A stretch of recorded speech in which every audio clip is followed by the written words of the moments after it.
I couldn't watch your kid, my mom refused. You're on your own now, I texted while canceling every payment. On Christmas Day, my dad came. I couldn't watch your kid, my mom refused. You're on your own now, I texted while canceling every payment. On Christmas Day, my dad came. I'm 31. I knew things were bad the moment I saw her expression.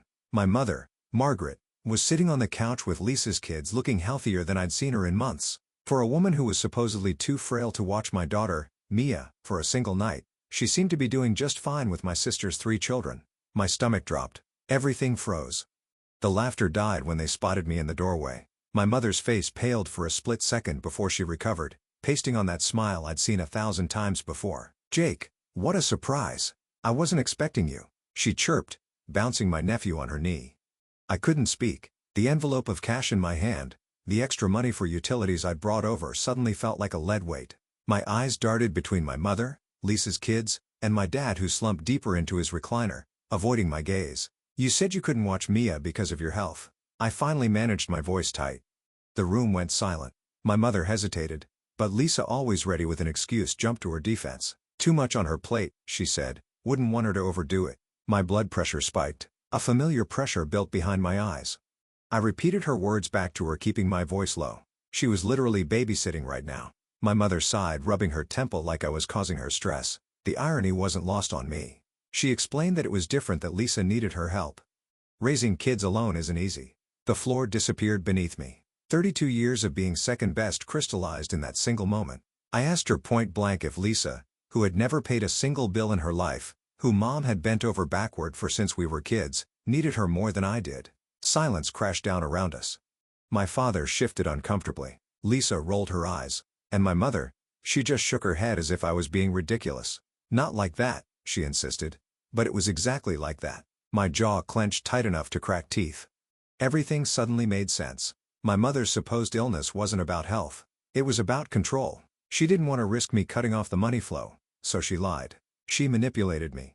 She let me believe she was too weak to help, all while cashing my checks without guilt. And Lisa knew. She had always known. Something inside me snapped. Years of frustration, resentment, and disappointment boiled over. I told them I finally understood. I was never part of this family, not really. Just the backup plan, the safety net, the idiot who kept the lights on while they all lived their lives. My mother gasped dramatically. I cut her off before she could speak. This wasn't fair? No. What wasn't fair was me paying their bills for years while they treated me like an afterthought, believing they actually needed my help when the truth was they just didn't want to do anything for me. My mother was a liar. Lisa leaned forward with that smirk I'd grown to hate. She called me dramatic, claimed mom had to tiptoe around me because I was uptight. I turned to her, my expression carved from stone. I called her pathetic. She let mom coddle her like she was still 15, and she ate it up because it was easier than taking responsibility for her own life. They deserved each other. Without another word, I turned and walked out. My mother called after me. Lisa yelled something snarky. My father remained silent. As always, I didn't stop. I couldn't. My hands trembled on the steering wheel. My throat burned. The drive home passed in a blur of streetlights and traffic signals. By the time I pulled into my driveway, I knew what I had to do. Erin was waiting for me in the kitchen, Mia already asleep upstairs. One look at my face was all it took. She asked me what happened, her voice soft with concern. I told her everything. The babysitting, the lies, the final confirmation of what we'd both suspected for years. She didn't seem surprised. Maybe part of her had always known too. She asked me what I planned to do next. I told her I was done. Just done. That night, I slept better than I had in years. The next morning, I canceled every payment, the rent, the utilities, the car insurance, the grocery deliveries, everything. Then I sent one final text. You're on your own now. Good luck. And I blocked their numbers. What followed was pure chaos. First came the missed calls, dozens of them lighting up my phone like a Christmas tree before I blocked their numbers. Then the emails, urgent, desperate, guilt-laden. When those went unanswered, they started calling Erin. She declined each call with a satisfaction that made me fall in love with her all over again. Finally, Margaret took it public. A long, tearful Facebook post about how her ungrateful son abandoned his poor, sick mother in her time of need. She described in vivid detail how she'd sacrificed everything for me only to be repaid with cruelty. I didn't take the bait. Instead, I wrote my own post without dramatics, just cold, hard truth. I've been paying their bills for years. My mother lied about being sick to avoid babysitting my daughter. She refused to watch my child for one night, but was perfectly fine watching my sister's kids. I was done being used. The reaction was immediate and brutal. Family members I hadn't spoken to in years reached out in support. Friends shared their own stories of toxic family dynamics. Even some of my parents' neighbors chimed in, mentioning how they'd seen my mother gardening or shopping on days she'd claimed to be bedridden. Lisa got the worst of it. Her carefully crafted image as the struggling single mom crumbled under the weight of questions about her spending habits and constant vacations. Then came the final act, a knock at my door 3 days later. Through the peephole, I saw them. Margaret and Frank standing on my porch looking desperate. My father's face was haggard. My mother's eyes were red-rimmed, though I wondered if the tears were genuine or just another performance. I hesitated, my hand on the doorknob. Part of me wanted to ignore them, to let them stand there until they gave up and left. But another part, the part that still hadn't completely let go, wanted to hear what they had to say. I opened the door but remained in the doorway, blocking their entrance. My mother began immediately.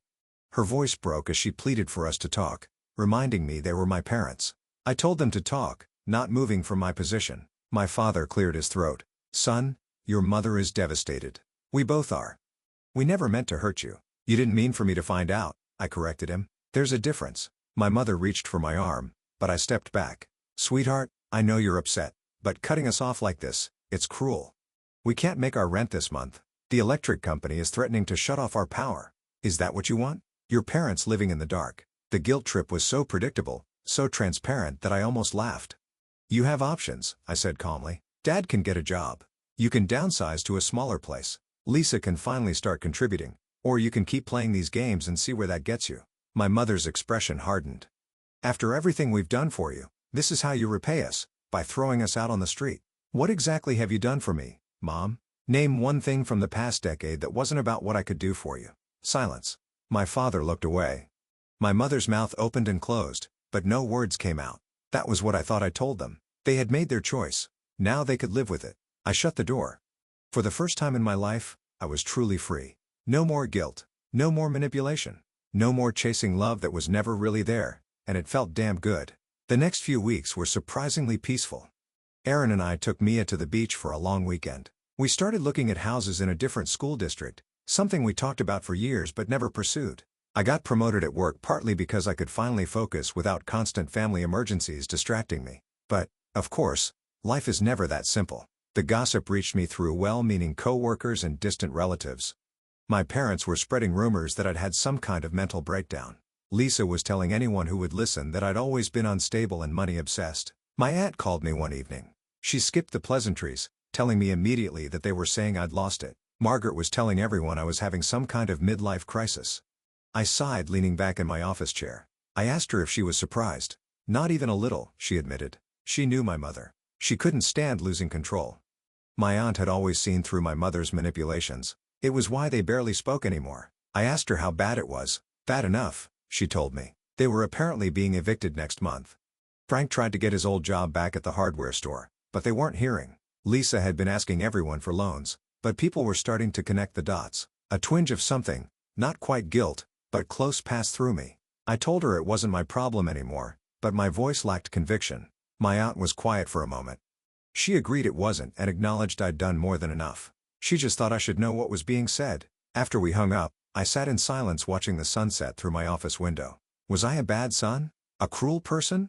The doubts crept in like shadows. Erin found me there an hour later, still staring into the distance. She asked if I was okay perching on the edge of my desk. I admitted I didn't know. Part of me felt free, but another part felt guilty. She took my hand, her expression serious. She reminded me that I'd supported them for years. I'd given them more chances than they deserved. All they had to do was be honest with me, treat me with the same respect they gave Lisa. They couldn't even do that. She was right. I knew she was right. I confessed my worry about what would happen when they really needed help, when they were elderly and genuinely couldn't take care of themselves. Erin squeezed my hand. "That was a bridge to cross when we got there," she told me. But supporting them didn't have to mean being manipulated by them. There was a difference between helping parents and being their personal ATM. I nodded, pulling her into my lap. I asked her when she got so wise. She claimed she'd always been wise. I was just finally listening. 2 months passed. Mia learned to count to 20, a development that brought me more joy than any promotion ever could. We put an offer on a house in a quiet neighborhood with good schools. Life moved forward. Then came the Christmas card. It arrived on a Tuesday, nestled between bills and grocery store flyers. No return address, but I recognized my mother's handwriting immediately. Inside was a generic holiday card with a family photo, my parents and Lisa with her kids, everyone smiling as if nothing had changed. On the back, a single line in my mother's looping script. "We miss you." No apology. No acknowledgement of what had happened. Just 3 words that were supposed to make everything better. I tossed it in the trash without a second thought. That evening, as Erin and I decorated our Christmas tree, the doorbell rang. I froze, tinsel in hand. Erin offered to get it, squeezing my shoulder as she passed. I heard murmured voices. Then Erin returned with an expression I couldn't quite read. "It was your dad," she told me quietly. "Just him." My father stood in the entryway, hands in his pockets, looking smaller than I remembered. His hair had gone completely gray since I'd last seen him. Deep lines etched his face. We exchanged terse greetings. I asked him what he was doing here. He glanced at Erin, then back to me. He asked if we could talk just for a few minutes. Erin gave me a look that said it was my call. I nodded, and she took Mia upstairs for her bath, leaving us alone. I gestured toward the living room, and we sat on opposite ends of the couch, the partially decorated Christmas tree blinking between us. "Your mother doesn't know I'm here," he began, staring at his hands. "She'd be furious if she found out that got my attention. So why are you?" He took a deep breath. "Because I owe you an apology, a real one, not whatever manipulative nonsense your mother's been trying." I didn't respond. I'd heard too many hollow apologies over the years. He continued, his voice rough. He had failed me not just recently, but my whole life. He stood by while my mother favored Lisa. He watched her take advantage of my generosity without saying a word. He let it happen. The raw honesty in his voice caught me off guard. I asked him why he never stepped in. He rubbed his face, suddenly looking every bit his 68. He confessed he was a coward. It was easier to let her have her way than to fight about it. Easier to stay quiet than stand up for what was right. He didn't expect forgiveness. He wouldn't in my shoes, but he needed me to know that I was right to walk away, and he was proud of me for having the courage he never did. Something tight in my chest loosened slightly. I asked him what would happen now. They were moving in with Lisa, he told me with a grimace. My mother's idea, not his. The irony was Lisa wasn't happy about it either. Turns out she didn't actually want to take care of them. Who'd have thought? Despite everything, I felt a small smile tug at my lips. Shocking. I deadpanned. For the first time in months, my father smiled too. A sad, tired smile, but genuine. He said he should go. My mother would be wondering where he was. I walked him to the door, uncertain what to say. He paused on the threshold, turning back. "Merry Christmas, son. That's a beautiful little girl you've got. You're a better father than I ever was." Before I could respond, he was gone, trudging through the light snow back to his car. I closed the door, leaning against it, oddly shaken. I hadn't expected him to acknowledge his failures, let alone apologize for them. It didn't erase the past, but it was something. Erin found me still standing there minutes later. She asked if I was okay. "Yeah," I said, surprising myself by meaning it. "I think I am." That night, as we finished decorating the tree, I thought about family, not the one I was born into, but the one I'd chosen. Erin, who loved me without conditions. Mia, who looked at me like I hung the moon. Even my friends and co-workers who'd stood by me through everything. They were my real family. Not perfect, but real. We moved into our new house, a modest 4-bedroom with a backyard big enough for a swing set. Mia turned 3, celebrating with a dinosaur-themed party that left our kitchen covered in green frosting for days. I heard from my father occasionally, brief, awkward phone calls that neither of us quite knew how to navigate. My mother still refused to apologize, telling anyone who would listen that I was the one who needed to make amends. Lisa had apparently kicked them out after 2 months, unable to handle their constant demands. They were now renting a small apartment on a fixed income. Part of me felt vindicated.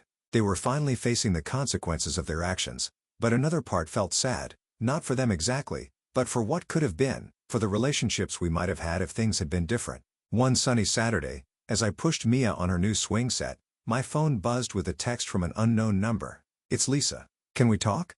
I stared at the screen, unsure how to respond. My sister and I hadn't spoken since that day at our parents' house. What could she possibly have to say now? Curiosity won out. "When and where?" I replied. "We met at a coffee shop the following Monday during my lunch break." Lisa was already there when I arrived, looking different than I remembered. Less polished, more real. She thanked me for coming. I asked her directly what she wanted. She wrapped her hands around her coffee mug, avoiding my eyes. She owed me an apology. She finally admitted. She'd been awful to me. I raised an eyebrow, waiting. She explained how she thought it would be fine when our parents moved in with her. She figured they'd help with the kids, maybe pitch in with bills, but they just expected everything. Mom complained about her cooking, her parenting, her housekeeping. Dad sat around watching TV all day. Sounds familiar, I remarked dryly. She nodded, looking chagrined. For the first time, she understood what I'd been dealing with. It was exhausting. After 2 months, she couldn't take it anymore. I noted that she'd kicked them out. She had to, she insisted. They were driving her crazy. I leaned back studying my sister's face. There was something different in her expression, a humility I'd never seen before. I asked her why she was telling me this. She sighed, meeting my eyes properly. She admitted I was right about everything. Mom did favor her. She did take advantage. She let me carry the burden alone because it was easier than admitting how messed up everything was, and she was sorry, truly. I wasn't sure what I'd expected from this meeting, but it wasn't this. Lisa had never apologized to me, not once in 32 years. I told her I appreciated that, but one apology didn't erase decades of behavior. She quickly agreed. She wasn't asking for forgiveness. She just needed me to know that she saw it now, what they did to me, what she did. She was trying to be better for her kids. Something in her words struck a chord. For my kids, despite everything, Lisa was a mother trying to break the cycle. I asked if she was still in touch with them. Sometimes, she said. Mom was still mom. She'd never change, but Lisa was setting boundaries now. No more endless babysitting. No more loans. No more guilt trips. I nodded, understanding exactly what she meant. I asked about her kids, surprising myself with the question. Lisa smiled, some of her tension visibly easing. They were good, she told me. Busy. Jack had started kindergarten. Emma was obsessed with soccer. They sometimes asked about their cousin, Mia. An awkward silence fell between us. 32 years of complicated history couldn't be resolved in a single coffee meeting. I finally told her that I couldn't promise we'd ever be close. There was too much water under that bridge, but maybe we could start over, as adults, without all the baggage. Lisa nodded, eyes suspiciously bright. She'd like that, she said softly. We talked for another 20 minutes, careful neutral topics. Her job, my new house, the weather. It wasn't much, but it was a beginning. As we were leaving, she turned to me. She thanked me again for meeting her and for standing up to them. If I hadn't, she wasn't sure she ever would have seen the truth.